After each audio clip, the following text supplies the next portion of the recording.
Hi friends.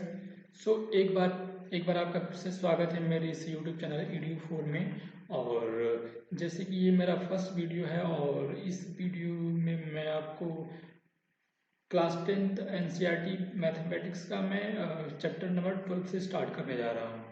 तो इस chapter का तो नाम आपका जैसे एरिया रिलेटेड टू सर्किल है।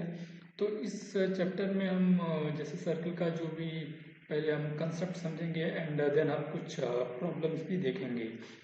तो दोस्तों, बिफोर स्टार्टिंग दिस वीडियो में आपसे कुछ रिक्वेस्ट करूंगा कि जैसे कि अगर मैं कोई भी टॉपिक्स बताता हूं और अगर आप उस टॉपिक्स पे आप अगर खुद से कुछ क्वेश्चंस प्रैक्टिस करते हैं एंड देन आप मेरा जो अगला वीडियो है उसको देखेंगे तो ये सीरीज आपके लिए काफ़ी हेल्पफुल होगा। और मैं आपको ये भी इंश्योर करता हूँ कि आपका जैसे कि बोर्ड एग्ज़ाम है, उस बोर्ड एग्ज़ाम से पहले मैं आपका जो भी चैप्टर आपको टफ टफ लग रहा हो उस चैप्टर को कवर कराने का मैं पूरी कोशिश करूँगा।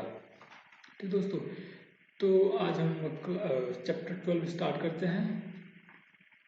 तो इसका जो आपका जो फर्स्ट पॉइंट है वो है आपका कि perimeter and area of a circle. तो जैसे कि मेरा यहाँ पे मीडियम जनरली इंग्लिश ही होगा, बट मैं ट्राई करूँगा कि आपको हिंदी में भी कुछ जो भी पैरामीटर है, जो भी नेमिनक्लेचर है, मैं आपको हिंदी में बताने का पूरा ट्राई करूँगा। ठीक दोस्तों, तो अगर हम एक सर्किल की बात करते हैं, जैसे कि ये आपका एक सर्किल हुआ। तो सर्किल में जैसे कि आप समझ लीजिए कि सपोज आपके पास कोई आप कोई एक साइकिल का पहिया ले लीजिए। जैसे इसमें आप साइकिल का पहिया में ये तीलियाँ वगैरह होती हैं डिफरेंट। ठीक दोस्तों, तो जैसे कि आप साइकिल का एक तो रिंग होता है और रिंग के ऊपर जो आप टायर लगाते हैं वो टायर रहता है। ठीक, तो जैसे कि कभी कभी क्या होता है कि इस टायर के अंदर भी आपका वो ट्यूब लगा होता है, जो कि ट्यूब हम जनरली किसी भी चीज़ को बांधने के लिए यूज करते हैं।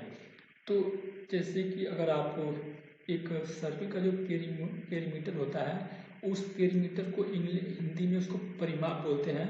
तो इस पेरीमीटर का मतलब ये है कि सपोज आपने इस आप ये आपका जो रिंग के ऊपर जो ट्यूब लगा था, ट्यूब कभी आपने सपोज ट्यूब आपका ख़राब हो गया था और आपने ट्यूब को इस रिंग से बाहर निकाल दिया और फिर आपने क्या किया कि ट्यूब को बीच से काट दिया एंड देन आप जो ट्यूब है उस ट्यूब को जस्ट एक सिरे से दूसरे सिरे तक तान देते हैं, मीन्स आप खींच देते हैं।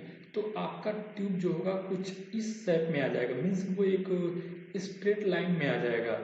और ये जो अगर आप इस स्ट्रेट लाइन का अगर आप जो लेंथ मेजर करेंगे, लेंथ आप किसी भी चीज़ से मेजर कर सकते हैं। जैसे कि आपके पास जो इंचिन होता है आप उससे मेजर कीजिए, या फिर आपके पास अगर 1 मीटर का स्केल है तो उससे मेजर कीजिए। तो ये जो आपका जो ट्यूब का जो आपने लेंथ मेजर किया, ये जो लेंथ है, अगर इसी ट्यूब को आप जस्ट मोड़ दीजिए, मीन्स इसी को फिर से मोड़ करके आप एक सर्किल बना दीजिए, तो आप देखेंगे कि ये जो सर्किल का ये जो पोर्शन है ये आपके इस ट्यूब के लेंथ के बराबर है। ठीक दोस्तों, तो इस चीज़ को मीन्स इस लेंथ को हम सर्किल का पेरीमीटर बोलते हैं। तो सर्किल का पेरीमीटर आई होप आपको समझ में आया होगा कि एक आप साइकिल का रिंग लीजिए, साइकिल का जो रिंग होता है उसके ऊपर जो आपका जो ट्यूब होता है, ट्यूब को आप बाहर निकालिए और उसको बीच से काटिए एंड उसके जो दोनों सिरे आएंगे उनको एक दूसरे को आप ऐसे दोनों को एक दूसरे से बांध दीजिए। मीन्स आपने एक सिरा को कहीं एक जगह पे बांधा और दूसरे सिरे को दूसरे सिरा पे बांधा, और जो इसका जो लेंथ है आपने किसी भी चीज़ के हेल्प से इसका लेंथ मेजर किया, तो ये जो लेंथ है आपका इस रिंग का पेरीमीटर कहलाता है।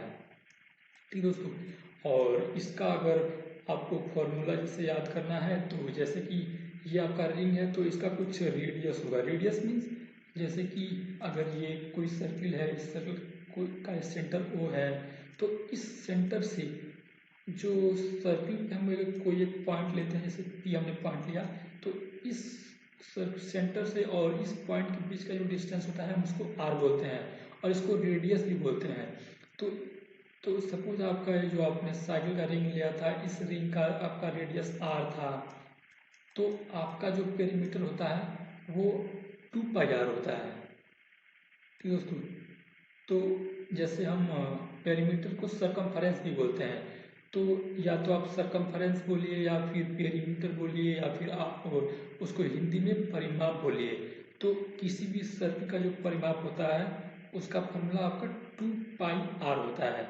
r जो कि सर्कल का रेडियस है।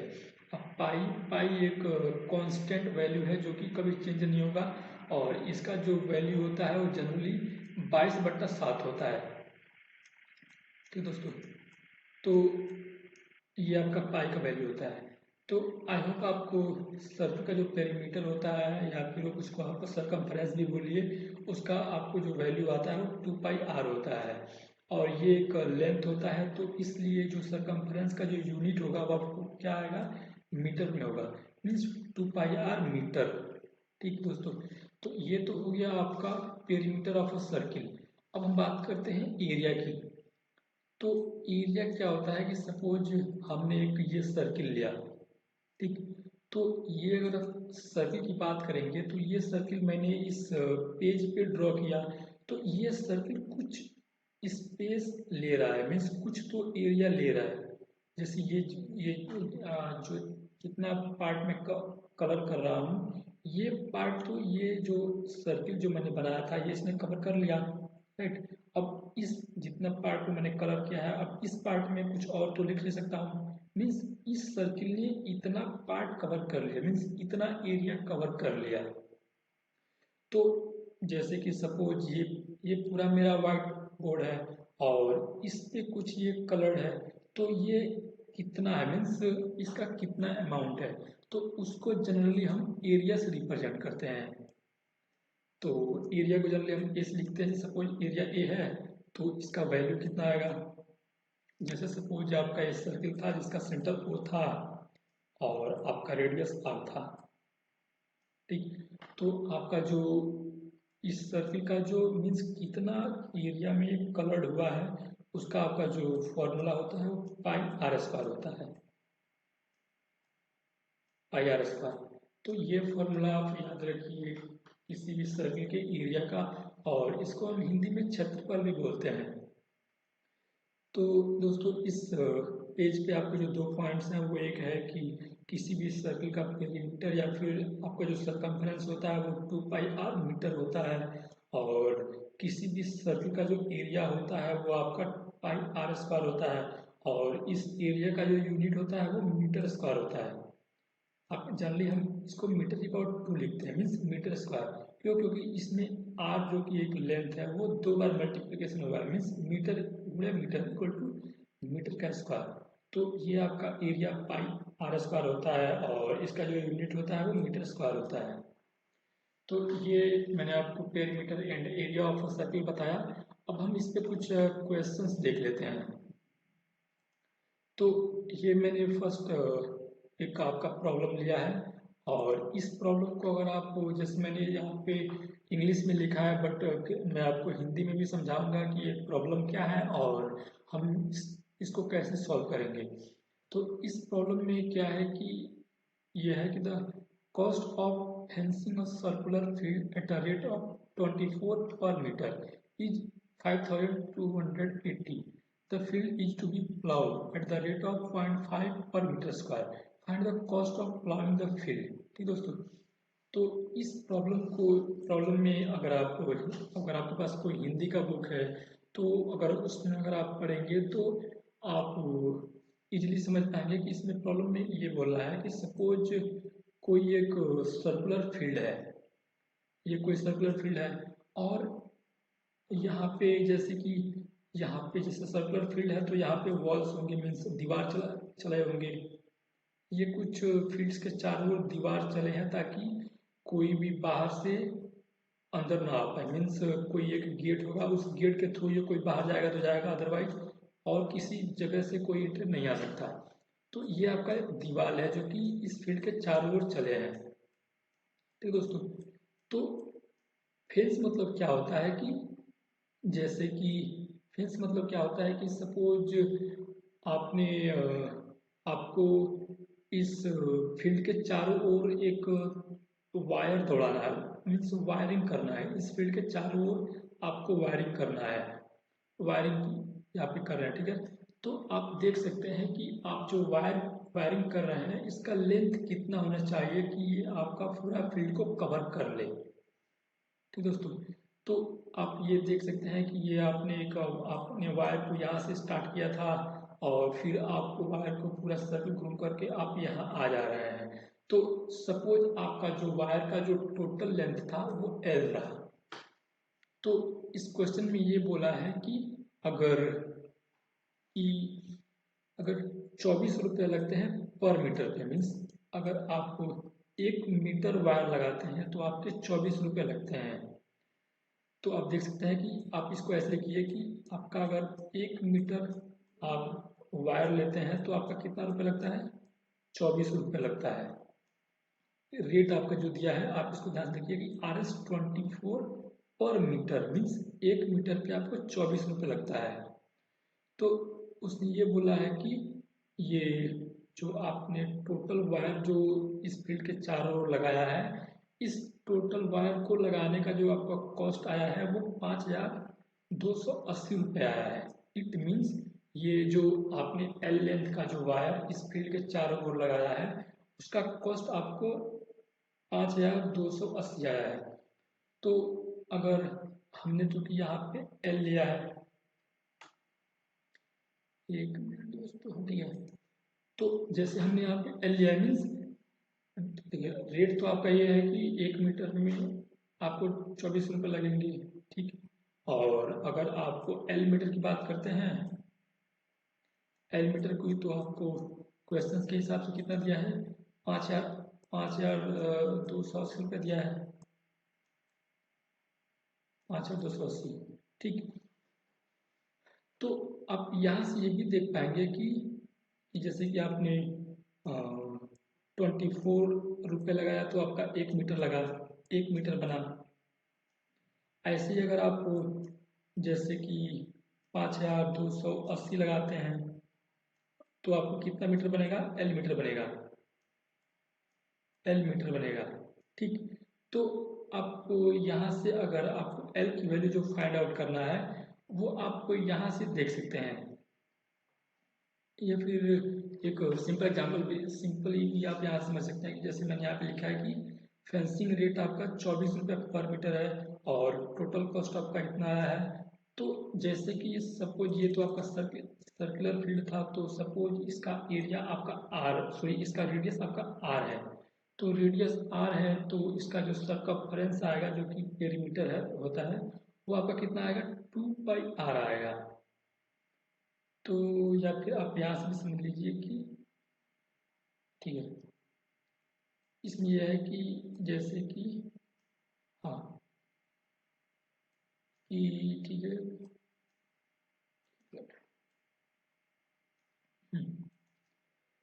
जैसे 24 रुपये तो आपका 24 रुपये पे 1 मीटर आया, या फिर ऐसे कहिए कि ठीक है,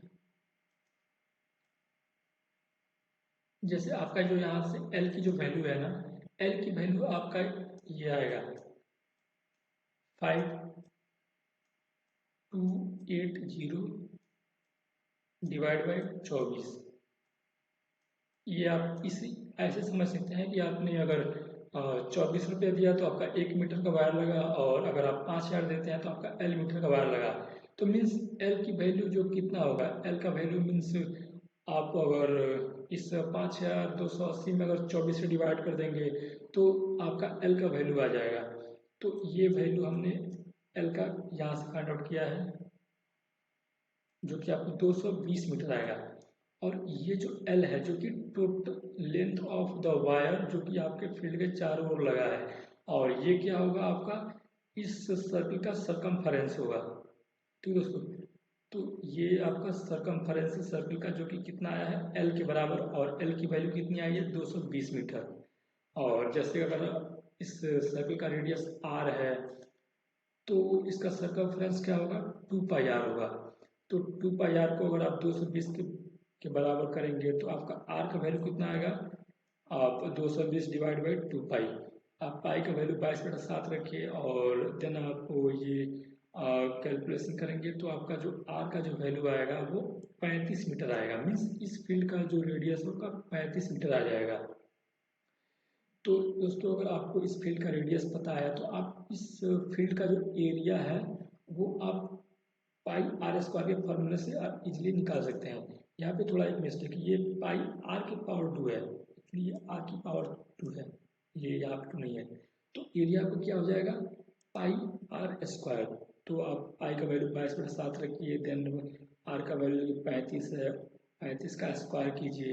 तो आप ऐसे कैलकुलेशन करेंगे तो आपका एरिया आ जाएगा 3850 मीटर स्क्वायर। आप यूनिट ध्यान दीजिए, आप मैंने यहाँ पे यूनिट मीटर स्क्वायर लिख रखा है। ठीक दोस्तों, अब उन्होंने प्रॉब्लम में ये बोला है कि अगर 1 मीटर स्क्वायर को जोतने में सब प्लाव करने में अगर 0.5 रुपये लगते हैं तो ये जो पूरा फील्ड है इसको जोतने में मीन्स प्लाव करने में कितना पैसा लगेगा। तो ये भी आप ऐसे समझ सकते हैं कि 1 मीटर को आपने अगर जुतवाना है तो आपको कितना लगेगा, 0.50 लगेगा। तो अगर आपको 3000 जो कि आपका एरिया है, अगर पूरा एरिया को ही आपको प्लाव कराना है तो कितना आएगा, आप 0.5 इंटू 3850 से मल्टीप्लीकेशन कर दीजिए, ये आपके पैसे मीन्स रुपये आ जाएंगे। मीन्स आपको टोटल 1925 रुपये लगेंगे आपको अगर इस पूरे फील्ड की प्लाव करवानी है तो दोस्तों आई होप आप इस प्रॉब्लम को समझे होंगे और ये जो मैंने आपको सॉल्यूशन दिया है इसको भी आप समझे होंगे। तो प्रॉब्लम में बस यही था कि हम जैसे इस फील्ड के चारों ओर जो आपको वायर लगाने थे उस वायर का जो आपको कॉस्ट आया वो 5280 था। और अगर इस वायर में 1 मीटर की बात करें तो 1 मीटर का कॉस्ट आपका 24 रुपये था। तो पहले तो आपने इस फील्ड के चारों ओर जो जितने वायर जितने मीटर के वायर लग सकते थे आपने वो निकाल लिए, जो कि आपका जो सरकमफेरेंस है तो वो आपका 220 मीटर है। देन आपने क्या किया कि सरकमफेरेंस का फॉर्मूला आपको पता है जो कि 2 पाई आर होता है, उसको 220 के बराबर रखा और आपने इस फील्ड का रेडियस फाइंड आउट कर लिया जो कि 35 मीटर आया है। देन आपको इस फील्ड का रेडियस पता है तो आप इस फील्ड का एरिया निकाल सकते हैं जो कि आप पाई आर स्क्वायर में अगर आप रेडियस की वैल्यू पुट करेंगे तो आपका एरिया आ जाएगा 3850 मीटर स्क्वायर एरिया आ जाएगा। देन आपको रेट दिया है कि प्लॉ कराने का रेट दिया है कि अगर आप 1 मीटर स्क्वायर को प्लॉ करवाते हैं तो आपको 0.5 रुपये लगेंगे। तो अगर आपको इतने मीटर का स्क्वायर का प्लॉ कराना है तो आपको कितना लगेगा, 0.5 में आप 3850 से मल्टीप्लाई कर दीजिए, आपको ये आंसर आ जाएगा। ठीक दोस्तों, तो आई होप आपको ये प्रॉब्लम समझ में आया हो। देन हम चलते हैं नेक्स्ट प्रॉब्लम पे। तो इस प्रॉब्लम में क्या है कि दो सर्कल दिए हैं जिनका रेडियस आपका 19 सेंटीमीटर है और एक 9 सेंटीमीटर है। तो इसमें क्या है कि find the radius of the circle which has circumference equal to sum of the circumference of the two circle। Means आपके दो सर्कल दिए हैं, एक 19 सेंटीमीटर का और एक 9 सेंटीमीटर का। और जैसे कि ये दोनों सर्किल हैं तो इनके कुछ कुछ सरकमफेरेंस आएंगे, ठीक। और अगर आप उन दोनों के सरकमफेरेंस को ऐड करेंगे तो वो आपका एक कोई लेंथ आएगा। अगर वो लेंथ को हम किसी और सर्किल के सरकमफेरेंस के बराबर पुट करते हैं तो उस केस में हमें उस जो जो न्यू सर्किल बनेगा आपका उस न्यू सर्किल का रेडियस फाइंड आउट करना है। तो उसमें हमने क्या किया, सोल्यूशन आप देख लीजिए कि सपोज जो आपका जो न्यू सर्किल जो बनेगा जो कि इन दोनों के सरकमफेरेंस का को ऐड करने से बनेगा, सपोज उसका रेडियस आर है। तो अगर किसी भी सर्किल का अगर रेडियस आर है तो उसका जो सरकमफेरेंस होता है वो क्या होगा, 2 पाई आर होगा। तो 2 पाई आर को हमने किसके बराबर किया है, इन दोनों सर्किल के सरकमफेरेंस को ऐड कर दिया है। तो दोस्तों फिर मैंने क्या किया है कि अब 2 पाई से दोनों साइड आप डिवाइड कर दो तो आपका 2 पाई कैंसिल हो जाएगा, बचेगा क्या 19 प्लस 9 जो कि 28 सेंटीमीटर के बराबर आएगा। तो दोनों ही सर्किल को सरकमफेरेंस को ऐड करने से जो न्यू सर्किल बना उसका आपको रेडियस कितना आया, 28 में 28 सेंटीमीटर आया। तो आई होप आपको ये प्रॉब्लम समझ में आया होगा। ये एक बहुत ही आसान सा प्रॉब्लम है। देन हम चलते हैं नेक्स्ट प्रॉब्लम पे। तो इस प्रॉब्लम को मैं पहले प्रॉब्लम समझा देता हूँ कि इसमें क्या है कि इसमें जैसे कि आपने कभी आप मेले वगैरह में गए होंगे तो वहाँ पे एक गेम लगा रहता है जिसपे हमें अपने टारगेट्स को किसी भी कलर पे मीन्स जनरली हम गोल्ड पे ही हमें मारना होता है। मीन्स अगर हम अपने जो टारगेट होता है उसको अगर गोल्ड पे हिट कर देते हैं तो हमारा जीत होता है और जो भी वहाँ पे जो प्राइज जो रखे रहते हैं वो प्राइज हमें मिलता है। तो जस्ट ये वही गेम है और ये जस्ट आपका कोई एक बिगर बड़ा सा सर्किल है और इस सर्किल में हमने अलग अलग कलरिंग कर रखा है। जैसे कि ये जो जो आपका जो छोटा वाला सर्किल है इसको हमने गोल्ड से कर रखा है और इस सर्किल से बाहर एक जो ये आपका रेड कलर का दिख रहा है ये आपका अलग सर्किल है जिसको हम रेड से बोल रहे हैं। फिर इसके बाहर आपका ब्लू है, देन आपका ब्लैक है, देन आपका व्हाइट है। ये आपका सब एक सर्किल पे ही है और जस्ट ये एक एरिया को शो करते हैं। जैसे कि आपका व्हाइट वाला है तो व्हाइट वाला आप कितना एरिया कवर कर रहा है जस्ट आप देख सकते हैं कि जितना भी आपका व्हाइट दिख रहा है बस उतना ही है। एंड देन ब्लैक वाला जितना जितना एरिया आपका ब्लैक में दिख रहा है ये आपको ब्लैक को रिप्रेजेंट कर, जैसे आपका ब्लू है ऐसे रेड है आपका ऐसे गोल्ड है। तो हमें इस प्रॉब्लम में हमें जो भी ये डिफरेंट डिफरेंट कलर्स हैं जैसे कि गोल्ड है, रेड है, ब्लू है, ब्लैक है, वाइट है, इन सब का अलग अलग जो भी क्षेत्रफल है जो कि एरिया है उसको हमें फाइंड आउट करना है। तो और प्रॉब्लम में उन्होंने क्या दिया है कि ये जो आपका जो गोल्ड वाला पार्ट है जो कि एक बहुत ही छोटा सा सर्किल जैसे लग रहा है इस सर्किल का उन्होंने डायमीटर दे रखा है। और उन्होंने ये भी दिया है कि ये जो जैसे कि गोल्ड है और इस गोल्ड और इस रेड के बीच का ये जो आपका ये जो पोर्शन है इसका वैल्यू उन्होंने 10.5 दे रखा है। 10.5 वाइड दे रखा है और आपका जो गोल्ड का जो डायमीटर है वो आपका 21 सेंटीमीटर दे रखा है। तो जैसे मैं बता दूँ आपको कि ये कुछ ऐसे है। ठीक इसके अंदर आपके लिए डिफरेंट डिफरेंट कलर्स हैं। ठीक है, ये आपके अभी फिलहाल तो मैं यहाँ पे समझाने के लिए बना रहा हूँ। तो बस जैसे सपोज कि ये जो सबसे छोटा वाला है ये आपका गोल्ड है जो कि इसको रिप्रेजेंट करेगा। तो आप जैसे यहाँ से देख सकते हैं कि ये आपका गोल्ड है। ठीक, तो सपोज इसका रेडियस आर है क्योंकि ये सबसे छोटा सर्किल है तो इसका रेडियस आर है तो इसका डायमीटर क्या होगा, ये मीन्स 2r के बराबर होगा। मीन्स जो गोल्ड का जो आपका डायमीटर जो कि 21 सेंटीमीटर ये दे रखा है वो आपको किसके बराबर है, 2r इक्वल टू 21 सेंटीमीटर के बराबर है।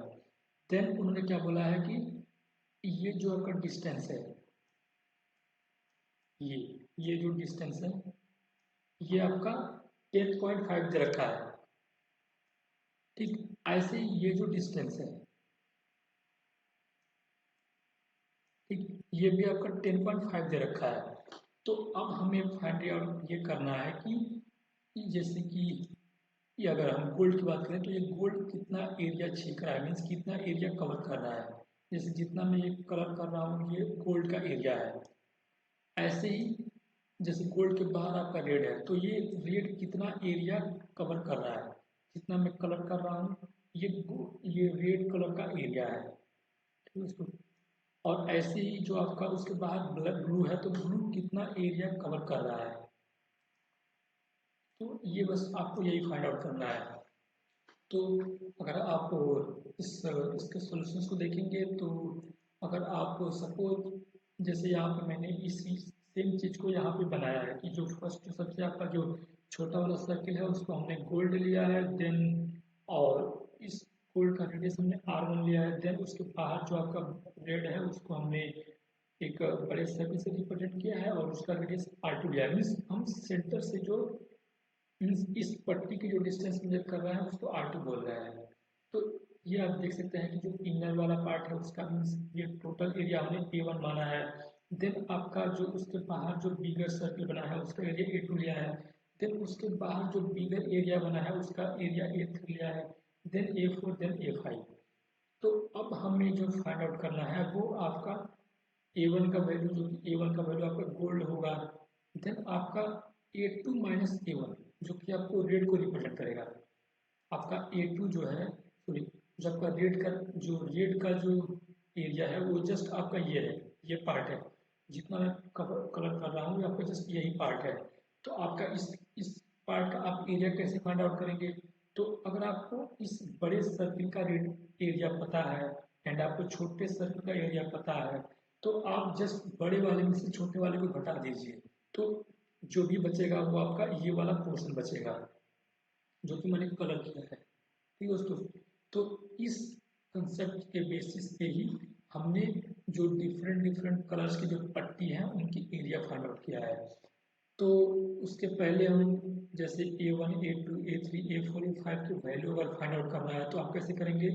तो जैसे कि उन्होंने क्या दे रखा है कि गोल्ड का डायमीटर दे रखा है, तो इट मीन्स जैसे गोल्ड का मैंने रेडियस R1 लिया है तो गोल्ड का डायमीटर क्या आएगा? 2R1 आएगा। तो जो कि मैंने इसको ऐसे लिखा है, आप ये देख सकते हैं।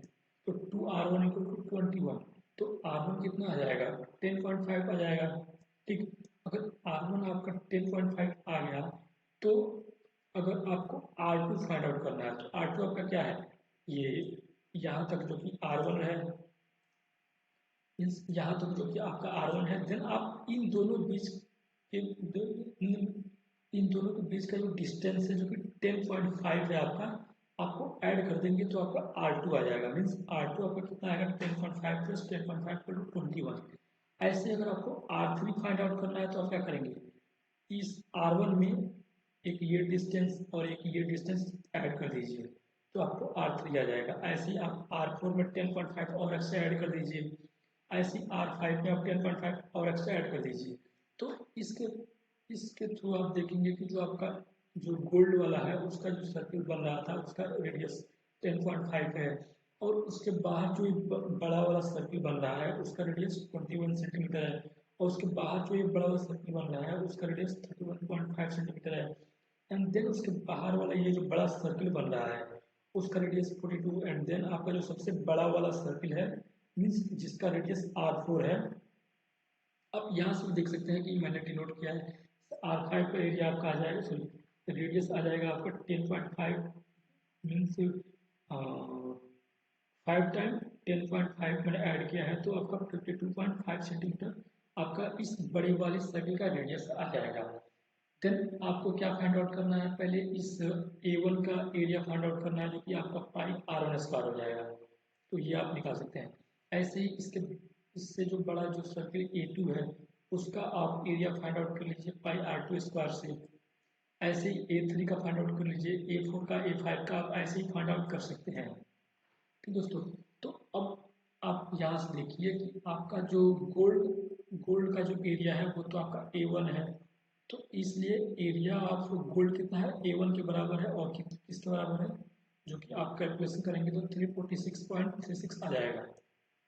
देन आपको इस रेड पट्टी का एरिया फाइंड आउट करना है। तो रेड पट्टी का एरिया अगर आप यहाँ से देखेंगे तो क्या कितना आएगा? आप A2 के एरिया में से अगर आप A1 को घटा देंगे तो आपका रेड पट्टी का एरिया आ जाएगा। तो आप देख सकते हैं कि एरिया ऑफ रेड क्या आ जाएगा? A2 मीन्स A2 का जो एरिया था उसमें से A1 के एरिया को माइनस कर दीजिए, तो ये आपका रेड पट्टी का एरिया आ जाएगा। ऐसे आपका ब्लू पट्टी है, तो ब्लू पट्टी को अगर आप यहाँ से कंपेयर करेंगे तो आप देख पाएंगे कि अगर आप ये जो बड़ा सर्किल जो कि A3 को रिप्रेजेंट कर रहा है उसमें से अगर आप A2 को घटा देंगे तो आपको ब्लू पट्टी का एरिया आ जाएगा। तो एरिया ब्लू A3 में से A2 घटा दीजिए। ऐसे ही आपका ब्लैक एंड व्हाइट का एरिया भी आप ऐसे फाइंड आउट कर सकते, जैसे ब्लैक है तो ब्लैक का एरिया फाइंड आउट करना है तो मीन्स ये आपका रिप्रेजेंट कर रहा है ये वाला पार्ट, तो आप A4 में से A3 को घटा दीजिए। तो मैंने वही किया है, और A4 का वैल्यू यहाँ से आप पुट कीजिए और A3 का वैल्यू भी आप यहाँ से आप पुट कीजिए, एंड देन आप सब्ट्रैक्शन परफॉर्म कीजिए, आपका एरिया आपको ब्लैक पट्टी का आ जाएगा। देन आपका एरिया ऑफ व्हाइट पट्टी, तो एरिया ऑफ व्हाइट पट्टी तो आपका सबसे बाहर वाला सर्किल है, तो इसमें से आप क्या करेंगे? जो आपका A5 जो सर्किल था उसमें से A4 सर्किल को आप हटा दीजिए, तो जितना भी आपका एरिया बचेगा ये वाला, ये आपका व्हाइट पट्टी का एरिया शो करेगा। तो आप A5 माइनस A4 आप इस कैलकुलेशन से आप इजीली फाइंड आउट कर सकते हैं। इसमें आप A5 की वैल्यू यहाँ से पुट कीजिए, A4 की वैल्यू आप यहाँ से पुट कीजिए, तो आपका एरिया ऑफ वाइट पट्टी आ जाएगा। ठीक है दोस्तों, तो ये मैंने आज 3 प्रॉब्लम्स कराए हैं आपको, प्रॉब्लम नंबर 1, 2 एंड 3, और आई होप आपको समझ में आया होगा। अगर आपको समझ में नहीं आया है, अगर कोई भी प्रॉब्लम्स या फिर जो मैंने यहाँ पे सर्किल में जो सरकमफेरेंस एंड जो एरिया का जो मैंने आपको डिफिनेशन दिया, अगर आपको किसी में भी कहीं पे भी डाउट हो तो आप प्लीज़ मेरे इस यूट्यूब वीडियो के कमेंट सेक्शन में आप अपने डाउट्स को बताइए। मैं आपके डाउट्स को within 24 hour try means आपके डाउट को क्लियर करने का पूरी कोशिश करूंगा। ठीक दोस्तों, तो ये जैसे कि मेरा एक पहला वीडियो है, तो आप प्लीज़ बताइए आपको कैसा लगा मेरा ये वीडियो। अगर आपको इस वीडियो में कहीं पे भी अगर कोई कमी लगी है तो आप प्लीज़ मुझे बताइए, ताकि मैं इसके बाद से जो नेक्स्ट वीडियो बनाऊं उसमें मैं आपका आप जो सुझाव देंगे मैं उसको कंसिडर करके मैं अपने नेक्स्ट वीडियो में उसमें एक इम्प्रूवमेंट जरूर लाऊंगा। तो दोस्तों, तो इस वीडियो में इतना ही, बाकी मिलते हैं अपने नेक्स्ट वीडियो में, तब तक के लिए